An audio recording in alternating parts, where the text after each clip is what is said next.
Good day mga kapitbahay. Another bank foreclosed property, another day. Ito yung townhouse dito sa may SB Residences or San Bartolome Residences. Located po ito sa barangay San Bartolome in Novaliches, Quezon City. So napakaganda po ng location ng property na to kasi maliit lang na community itong SB Residences, no? Ayan, no? Maliit lang siya na community. So hindi siya crowded. At modern din yung design ng townhouse na to. Ito po ay bidding on Monday. Ang starting bid price natin, 3,548,000 pesos lang. Itong sa harapan ko, 3 bedroom, 2 toilet and bath, and 1 car garage. Ang lot area natin dito, 50 square meter. And the floor area of 82 square meter. Okay? So ang property line natin ay nagsisimula dyan hanggang dito po. Kasya naman dyan ang isang sasakyan. No? Kung interested kayo sa property, sa Quezon City, sa mga naghahanap dyan ng mga murang house and lot. Kasi mahal na po ang house and lot dito sa Quezon City. Itong sa harapan ko, mura na siya, 3.5. So, ang presyuhan po nito, nasa 10 million or 12 million na po. Pag bumili kayo ng brand new dito sa Quezon City, no? Ayan, maganda yung community. Pasukin natin. So, ito po ang inyong magiging car garage. Kasya po dyan ang inyong isasakyan, no? Maayos pa yung bahay na to, ilamos lang sa pintura. Okay? So, pagpasok natin sa unit, ganito yung itsura. Fully tiled na po siya.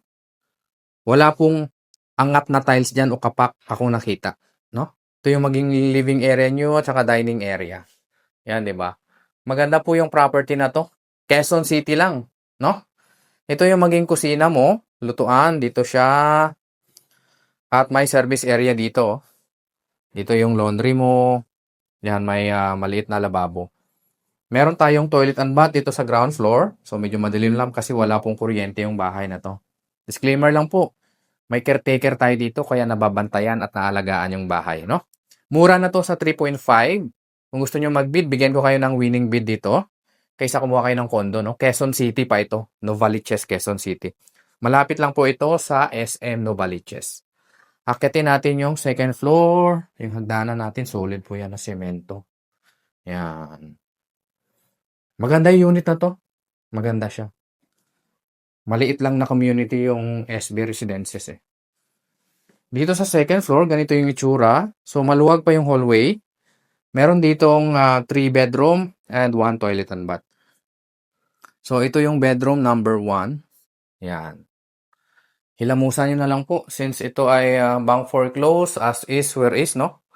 Ito naman, natanggal lang yung cover pero gusto nyong pakuberan, pwede naman kapag nabili nyo yung property. Ito naman yung bedroom number 2. Ayan. Dito po natutulog yung ating mga caretaker, no? So, kung gusto nyo pong pag-isahin yung bedroom na yan at saka yung itong bedroom na to, pwede naman.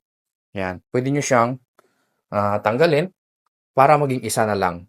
So, ang mangyari, 2 kwarto na lang dito sa taas. At ito yung pinaka-master's bedroom.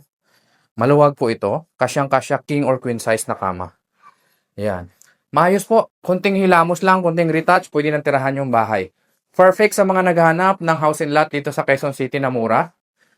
Yung mga house and lot kasi dito, mahal na. Nasa 10 million above na. Quezon City yon. May toilet and bath dito sa master. Ito yung itsura, malaki naman. Diba? So, meron tayo ditong maliit na balcony. Yan. Ito yung community ng SB Residences or San Bartolome. Maliit lang po ito, hanggang dyan lang yan siya, paikot.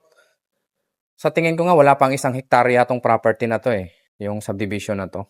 Para makasali sa bidding, kung gusto nyong mag-viewing sa property na to, kontakin nyo ako, nasa screen ko lang ang number. Ito po ay 10% down payment lang sa inyong final bid price. 90% bank loan up to 25 years. Tutulungan ko po kayong manalo dito kung gusto nyo ng bahay sa Quezon City. Okay?